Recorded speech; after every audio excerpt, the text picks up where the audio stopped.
ऋषिकेश में मुख्यमंत्री पुष्कर सिंह धामी ने कहा कि कांग्रेस ने एनडी तिवारी को उनके अंतिम दिनों में अकेला छोड़ दिया था। उन्होंने कहा कि वे बचपन से ही तिवारी का सम्मान करते रहे हैं और उनसे हमेशा सीख ली है। धामी ने उत्तराखंड के सभी पूर्व मुख्यमंत्रियों के योगदान की सराहना करते हुए उनका आभार जताया।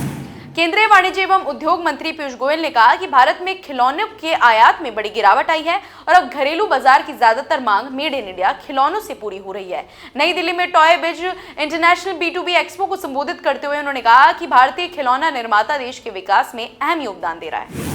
मुंबई में लगातार हो रही भारी बारिश के बीच गेटवे ऑफ इंडिया पर हाई टाइड का नजारा देखने को मिला। मौसम विभाग ने मुंबई, पालघर, ठाणे और रायगढ़ के लिए आज और कल भारी से बहुत भारी बारिश का रेड अलर्ट जारी किया है। प्रशासन ने लोगों से समुद्र किनारे जाने से बचने और जरूरी होने पर ही घर से बाहर निकलने की अपील की है।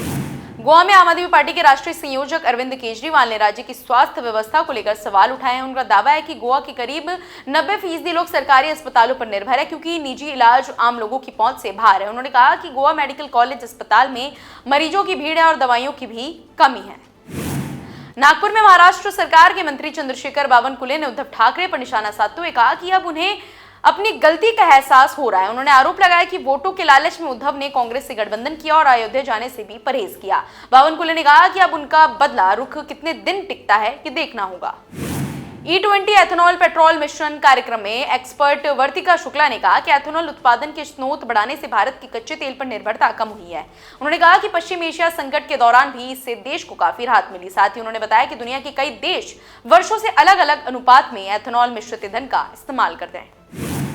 कोलकाता में सीएम शुभेंदु अधिकारी ने कहा कि मानसून के दौरान होने वाली दुर्घटनाओं को रोकने के लिए राहत एवं बचाव दलों को और मजबूत किया जा रहा है। उन्होंने कहा कि आपदा प्रबंधन एजेंसियों और आपातकालीन सेवाओं के बीच बेहतर समन्वय पर भी काम हो रहा है। उनका कहना है कि लोगों की सुरक्षा सरकार की प्राथमिकता है। अगरतला में मुख्यमंत्री माणिक साहा ने अगरतला करीमगंज अगरतला मेमो ट्रेन सेवा को हरी झंडी दिखाई। इस दौरान उन्होंने घोषणा की कि जल्दी अगरतला से वंदे भारत एक्सप्रेस भी शुरू की जाएगी।